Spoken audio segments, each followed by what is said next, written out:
and welcome to Reasonable or Ridiculous.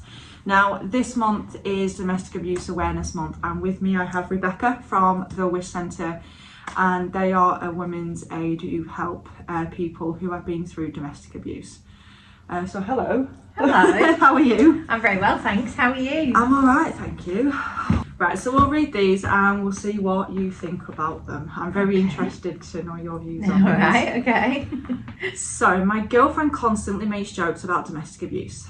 My girlfriend and I have been together for almost 3 years. I love her dearly, but her humour is sometimes not really on or just downright concerning. She's been on this kick pretty much since I moved in with her, making "yeah, he beats me" jokes pretty constantly, both in private and with company. I've never raised my hands to her and never would, but these jokes make me insanely uncomfortable and hurt my feelings, and have also gotten me in trouble before. She says she's just joking and people know I don't really do that, but I still really hate these jokes. It's incredibly hurtful. She blames it on a combo of ADHD and autism, but how long can that actually stretch? I love her so much and I don't want to lose her, but I really can't handle this anymore and something has to change. Am I making a big deal out of nothing? No one else seems to care. What do you think? I think there's two elements to that. I think firstly, domestic abuse isn't funny. No. Being beaten by a partner isn't funny. No. It just isn't a joke. And I think if friends or family see it being turned into a joke, if they themselves are experiencing domestic abuse and see people not taking it seriously, they're less inclined to reach out and get help. Yeah. And I just don't think it's funny, and particularly in light of the fact that we know it's a gendered crime. We know that women are more likely to suffer domestic abuse than men, but there are male victims, and I just think that I presume it's a bloke, it's a lad, putting him in that position when he isn't abusive and kind of making light of the fact that there is abuse going on, I just think is really rotten. Yeah. I think it's a real poor way to treat him. I think it shows a complete lack of respect for him. Yeah. Because if he has asked, and this is the second point, if he has asked her not to do that and she's continuing to do that, it's showing a lack of respect for him and his feelings, which in itself could be an abusive behaviour. Yeah. Do you know what I mean? Yeah, but so she's blaming it on a combination of ADHD and autism. Now, again, I've said it before in many other videos about autism. Now, I don't fully understand that, so I'm not going to comment and say that it's wrong, but I do know about ADHD because of Matt. Obviously, he has it. Not once has he ever done that. No. And said, oh, it's my ADHD. You know, we have a very dark sense of humour, and stuff like that comes about but to us, but we both reciprocate. It's both okay, we both okay that. But I don't think you can blame ADHD and autism in that regard. I don't think so. I mean, my daughter has ADHD and sometimes she can be impulsive, when she was younger particularly, but if someone said to her once or twice, no, that is not okay, she understood that. She got that. Again, like you, I don't know much about autism, but I think she's well aware of how he feels about those jokes. And I don't know if ADHD and autism is an excuse. I don't know, because I know with autism sometimes it depends how bad it is, because I know they don't pick up on social cues. And so if she is saying it and he's not finding it very funny, she might not pick up on that. No. But I don't know. Like I say, I wish I fully understood autism, because everybody's different. Well, it's a spectrum, isn't it? So it is. No two people are alike necessarily. No, not at all. So I don't think he's being unreasonable. No, do you? I don't at all. I think she's being bloody ridiculous. Yeah. It's showing a lack of respect for his feelings, isn't it? Yeah, absolutely. Right, we'll move on to the next one. Am I overreacting? I think my neighbour is out to get me after I called the police for possible domestic abuse. We had new neighbours moving less than a year ago to my apartment building, and recently the daughter of that neighbour and her boyfriend moved to the vacant apartment on the other side of my apartment. The daughter and boyfriend fight a lot. She yells at him and slams doors. Well, yesterday was worse than I've ever heard them be. She was screaming at the top of her lungs and I could hear things being slammed around. So I called the police. I was concerned that someone was getting hurt. They live at the end of the building, so I knew they would find out it was me that called. The closest building is at least 50 feet away. I'm not close with any of my neighbours, so I didn't even know any of their names besides the dad's name, because he was arrested a few months ago for DA. We have never liked them for many reasons, so we don't really talk to them. I woke up this morning to the dad pounding on the walls and blasting his music like unbearably loud. The dad and his girlfriend took off and came back, and he revved his engine for over 2 minutes. I was so confused, but I think he did it to get my attention, like he wanted me to come outside so he could confront me. I was and still am afraid to be outside. Luckily, my fiance was home when I left for work and when I came back. I remembered the dad's name and looked him up on Facebook. He has posts basically saying, F the neighbours and the police. I don't even want to be home alone, and I am especially afraid for when my stepson comes over tomorrow. He is afraid of loud noises and fighting. Am I worried over nothing? I did contact management, but they are closed for the holiday. I mean, it's hard, isn't it? Because no one wants beef with the neighbours, because it just makes living where you live really difficult. Yeah, it does. I mean, from a DA perspective, I think if this person was genuinely worried about the safety of someone in the apartment next door, they absolutely did the right thing. Yeah, they did. I mean, domestic abuse is still such a hidden problem, but it impacts so many. Yeah. So many, you know, hundreds of thousands of people every year. And it should be something that's talked about. It should be something that's out in the open. It should be something that if I hear or see someone getting hurt, I'm going to do what I need to do to try and ensure their safety. Hopefully gone are the days where neighbours will say, oh, it's just a domestic, it's between them, none of my business. Yeah, yeah, because it's so difficult for someone who's a survivor, someone who's experiencing DA. It's so difficult for them to reach out and get help. Then it might be if the police turn up and offer that support, they might be in a position that day to think, do you know what? Yeah, I need out, and this is my way out. Yeah.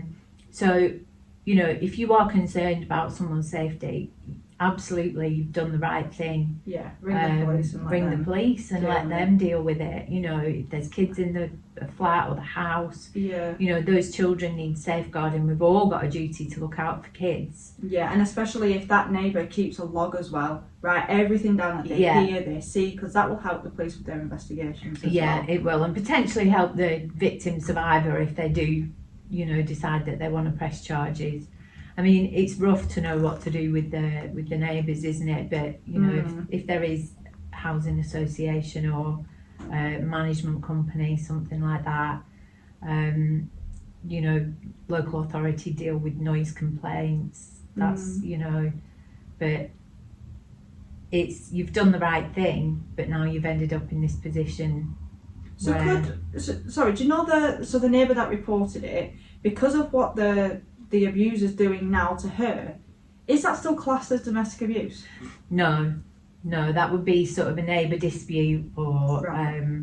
So it's unlikely in that situation that the police would do much either. It's usually the council, local authorities, noise, you know, antisocial behaviour, noise team, that kind of thing that would get involved with that. If there are direct threats from the neighbour to the person who's reported, they can absolutely report those to the police. Threats, threatening behaviour, if there's any messages or texts, you know, malicious communications, that kind of thing. Yeah. But yeah. Fair enough. So yeah, she's definitely not overreacting. She's been very reasonable and done the right thing there with the police. I think so. Yeah, me too. Next one. Am I overreacting for considering leaving over a violent outburst?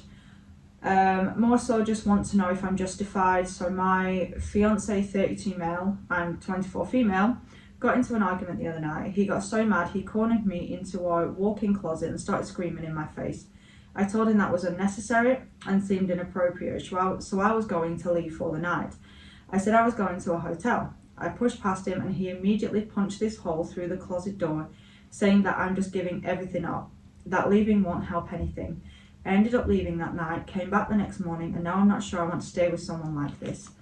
I've never seen this kind of behaviour from him. He's never been violent or even raised his voice at me before. He says that it's not really that bad because he didn't hit me. We've all heard that. I tried to explain to him that I know how this kind of thing makes me feel unsafe and how I'm losing trust in him. A lot of things are worth working out. I can forgive a lot, but this to me just screams violence and shows me that he isn't who I thought he was, and worries me that it will just get worse next time we argue, or if there's any more serious conversations that need to be had.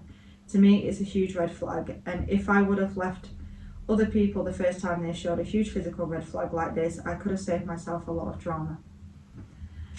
She's right. She's absolutely right, and do you know what? That's quite scary behaviour. And we know that domestic abuse isn't always physical, and it's about the power and control. And for me, cornering somebody, shouting in their face, and punching an object close by, that's all about showing control. Yeah. That's all about this display of power. Yeah. This is what I'm capable of, so you need to be careful. Yeah. Which for me is abusive. Absolutely. Just 100% abusive. Yeah. And that kind of behaviour, that kind of tactic of not actually physically touching a person is a real common tactic from perpetrators, where they will throw things past you, they will punch beside you, to display that total power and control. Because they're trying to put fear into you, aren't they, so that you won't misbehave again. Exactly. It's almost like these are the consequences of your actions. And we know that domestic abuse escalates, 100% escalates. So yes, this time they've punched the wall or the door. What about next time? Yeah. And if they're already making you feel unsafe, that's a red flag in itself, isn't it? If you feel unsafe, you are going to start to change your behaviour so as not to provoke that reaction. And anyone who's having to change their behaviour out of fear is suffering domestic abuse. And like she said, like if there's a conversation that needs to be had, she's not going to be able to express. She's going to feel like she has to just put up with it. Exactly. To keep him happy, and that's not how it should be. So changing her behaviour for fear of potential consequences, that is domestic abuse in a nutshell. Yeah. And the amount of women I've heard say, well, he didn't hit me. He doesn't have to hit you for it to be abuse. You know, it could be whether he's saying you're not wearing that out, or it could be subtle little things as well, you know. It can put you down. Yeah. And we know that the most dangerous type of abuse is actually coercive control. That is the one that leads to significant injuries and, sadly, homicides. To be honest, I think she's asking if she's overreacting for considering leaving. I personally think she's underreacting and needs to just go. Yeah. She needs to go get out of there now. And the thing is, so they're engaged, and there's quite a large age gap. Yeah, 24 to 32. Which in itself can be, it can cause difficulties, because the older person in a relationship the older person in a relationship can sometimes have more life experience, more relationship experience, and sort of brings that authority, for want of a better word, with them. They're engaged, they're living together. There are sort of commitments there that make it difficult to extract yourself from a relationship, particularly living together. But I would say, regardless of all that, get yourself out. Yeah, no. You know, she's she's already aware it's a red flag, so that's a good start. 100%. Now she just needs to stick with that and just get out of it. And if she needs support, go and find it. Yeah, get absolutely. the support to move on. Yeah, definitely. So I'm moving on to the next one. Am I overreacting for wanting my mum to divorce my stepdad? I love my mum a lot and I want the best for her. She has had lots of past toxic relationships and one marriage that was domestic abuse. She just had a rough experience with love, and I don't know if her past experiences twisted her view on what real love is. But I'm really worried because I overheard them arguing last year, and my mum was saying how she doesn't like how he used to text porn stars and send them nudes, but he backed it up by saying it's not cheating because it wasn't physical, and the porn stars are in a different country. And I could hear her sighing, and he turned it on my mum, pointing out a time of other things she's done. She replied saying it was when they'd already broken up. All I could hear was my mum bringing up it wasn't his first time and how he flirted with my mum's cousin. And that was when I gagged and I wanted to go into the room and start clocking him, but whatever. Anyways, I really want to convince her that it is adultery and heavily would advise her to divorce because I don't think having a cheating and lustful husband is the person who is going to be good for her life.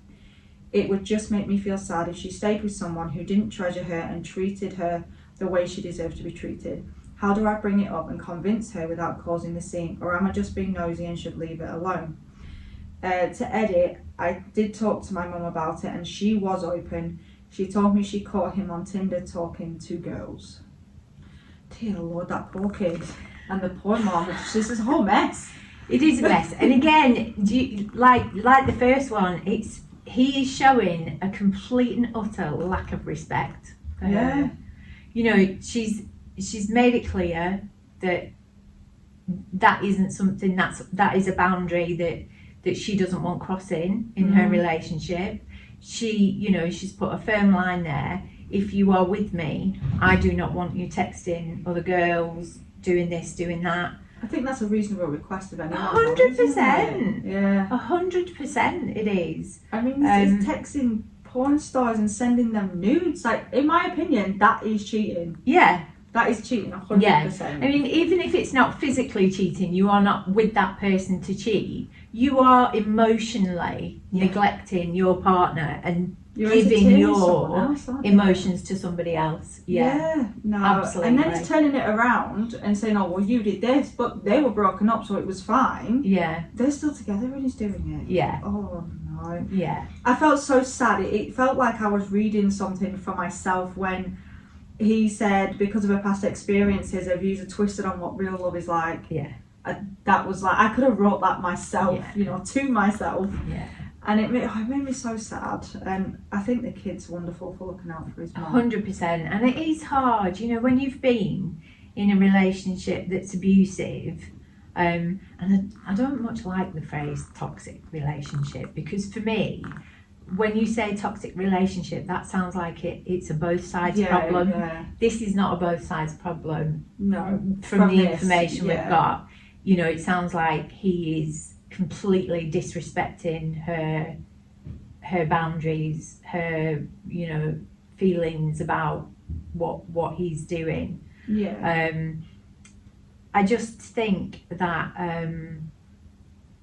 it's sad when you come out of an abusive relationship, you are confused as to what's right and what's healthy and what's not healthy. And sometimes you can feel lonely. You think, I came out of my first marriage that was abusive, and I was on my own, single mum like you, and sometimes it's just a case of, I don't want to be on my own, I'm lonely, I'm sad, I'm all these things. So you could start a relationship with someone who maybe isn't the best person for you, but my advice to anyone would be, don't settle. You're worth more than that. Absolutely. You're always worth more than that. Don't settle. No, I know. And it was just like me with Matt, like it's crazy because he treated me right, But I'm like, Yes. What's going on here then? But I used to ask him all the time, like, am I alright to wear this? And he's like, why are you asking? Yes. Because it's been trained in me. It's been drilled up here that I have to ask permission to wear certain outfits. Yeah. And it took me so long to get out of that habit. Yeah. It took me like 3 years. And it's not easy. No. But no. It's a real journey, and you know, I think having the right support around you makes all the difference. And it sounds like this person's son or daughter, I don't know, is a really good support. And what's the best? Do you think he's being nosy? Do you think he should leave it alone, or do you think he should keep on? I think that they should, you know, they should make it really clear that this isn't good. This is not good for their mum, and their mum deserves so much better. Deserves so much more for this, from more than this, from a relationship. And I think it's really important that they, you know, they stand by their mum and support them. Yeah, definitely. I mean, I know George is very protective of me now. Yeah. He's been through it with me, and I don't think he's ever had to say anything to Matt. I think he's jokingly said, like, oh, you ever hurt my mum and I'll knock you out, you know? And I think that's so sweet. That I know he's got my back, and I think the mother's got a good kid there. Yeah. And he's not overreacting. I think he needs to just keep an eye on her as well. Yeah. And make sure nothing else is going on. Yes. Oh, on to the next one. Am I overreacting? My boyfriend hit me and I want to break up with him. He claims it wasn't a real hit. Hi, this just happened about half an hour ago. I wanted to be a little silly and I touched the neck of my boyfriend with icy cold fingers. I had been walking our dogs in the cold. I stood behind him. He turned halfway to me and hit with his fist against my thigh. Hard, like it really hurt, and the pain lingered for several minutes. He apologised in the next moment, but I said, right, in this instant that I want to break up. Little backstory, about 2 weeks ago, he already hit me lightly with his fist against my upper arm. Back then we had an argument in public and he wanted me to shut up. It hurt, but not a lot, but the intention got me worried.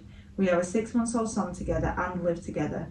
I need to know if I'm overreacting. Thank you in advance. So what do you think? I think if anyone's hitting you and causing pain, that's wrong, isn't it? Yeah, I don't care what it's for. Don't do it. Exactly. Don't do it. Exactly. The fact that he's done it once during an argument, and now she's done something that's irritated him, and he's done it again. Yeah, and that was his kind of first reaction. Is to hit, and it seems like the first time he said she said he did it gently, but the second time he's done it a lot harder. So it seems like it's going up.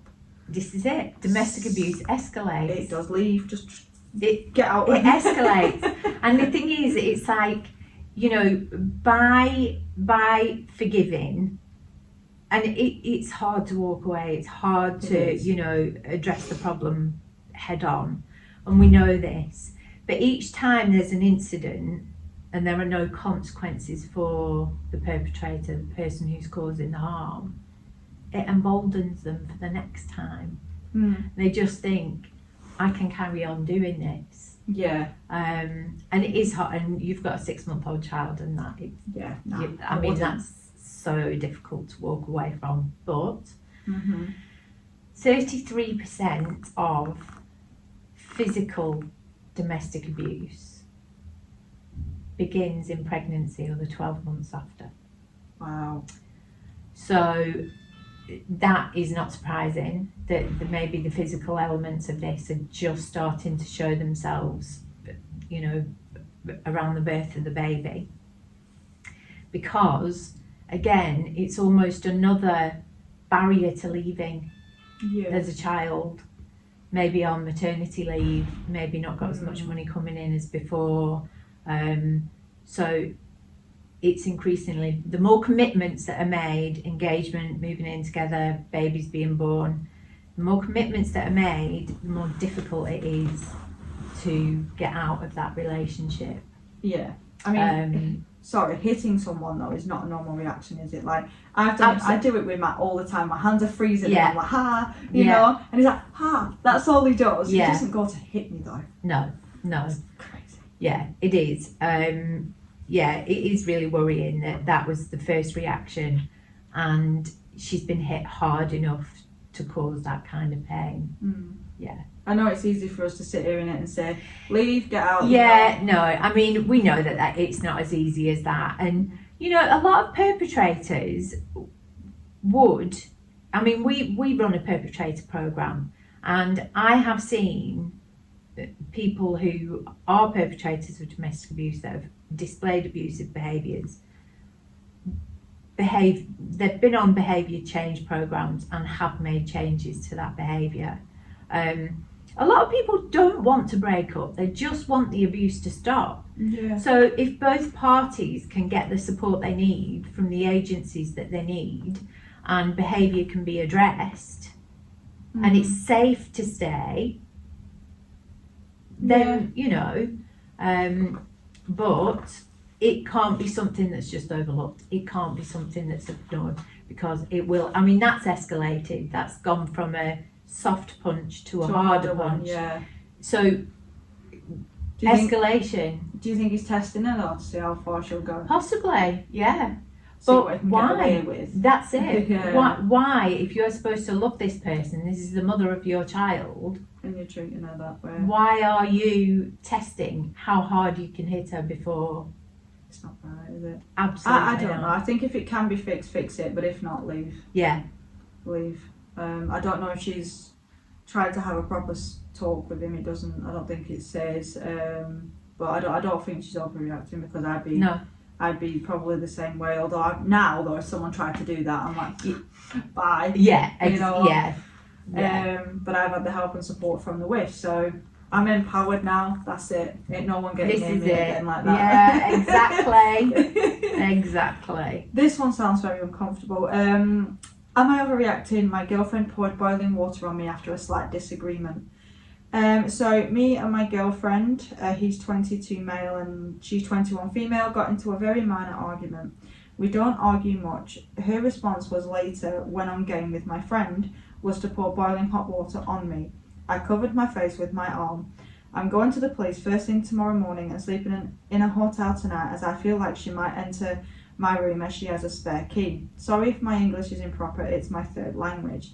Now, I did quickly read the texts, and he basically said to her, why would you pour boiling hot water on me?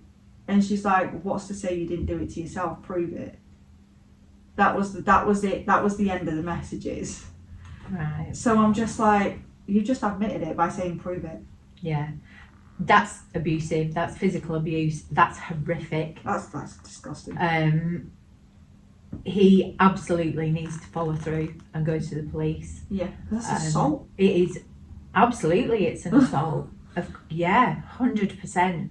That is horrific, and there is no earthly reason to do that to anybody else. No, don't care. Go to the police. Yeah, you're not overreacting. Get her prosecuted. Yeah, you're underreacting. Go now. Go to the police. Yeah. Get it done for that. That's not okay. No. Not okay. And hopefully, I don't know where this person's from, but I'm sure there'll be some help online for 100%. For him. And the last one for today. Am I overreacting for getting super emotional after my husband punched my leg under the dinner table? So for context, it was a very soft punch on my leg. We were having dinner with his family. He was upset about some family drama between him and his brother. I didn't know he was upset at the time. I ordered some food to his brother and he punched my leg under the table. He's never done anything like that before. The reason I'm triggered is because my previous marriage had a lot of domestic abuse. It was really bad, and I used to avoid visiting family or friends because I would be bruised up everywhere. I'm holding back tears as I type this. I know it was a soft punch, but it sent me back 5 years. So I would say maybe how she's feeling needs to be looked at. Could she source some counselling? Yeah, you know, any past trauma leaves an imprint, doesn't it? We know this. And you know, so as you don't continually feel like this, it is good for her to go and get that support, to get the counselling that she needs. However, I think that physically attempting to stop someone like that. There are other ways that he could have stopped her doing whatever. He could have just gave her a look. You know, we all have a look when we're a bit annoyed or when we've done something we're not supposed to. You can just go, you know, like, yeah, what are you doing? yeah. I don't think there's any need for physical violence. It's still physical violence if you're hitting someone. Yeah, and it sounds to me that this is, you know, they're married, so they've clearly been together some time at least, and it doesn't sound like this is a regular occurrence, something like that.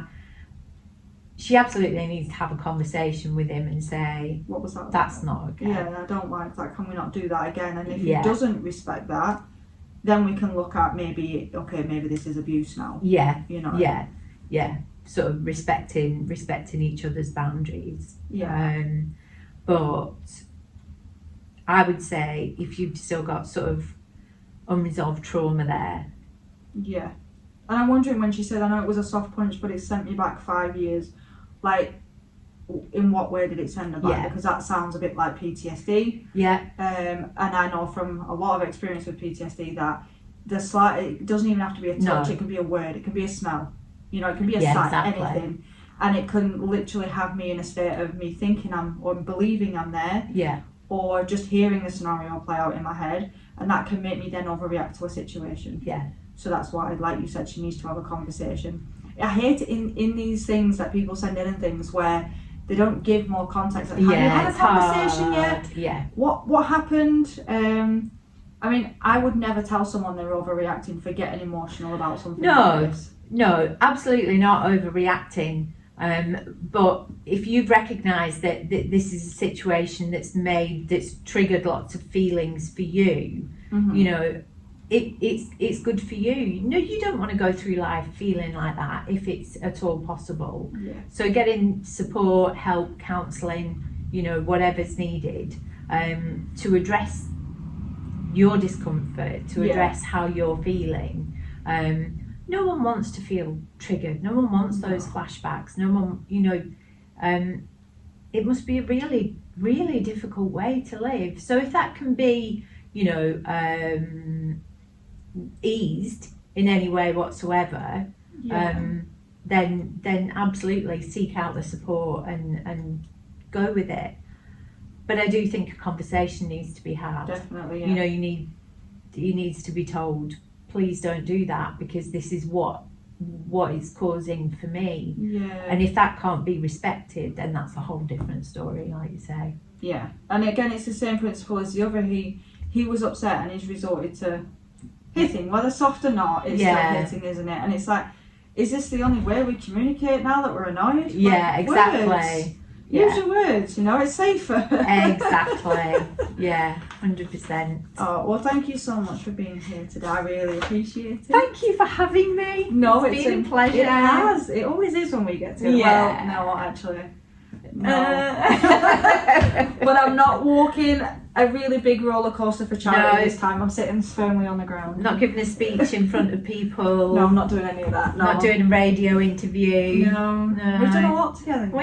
We have, yeah. And I hope this isn't the last anyway. I'm sure it will be. Thank you so much, Kay. No, thank you. And if you guys have enjoyed today's show, then please give us a like and subscribe. And if you've been affected by anything mentioned here today, I will leave the information on screen at the end. Thank you so much for watching.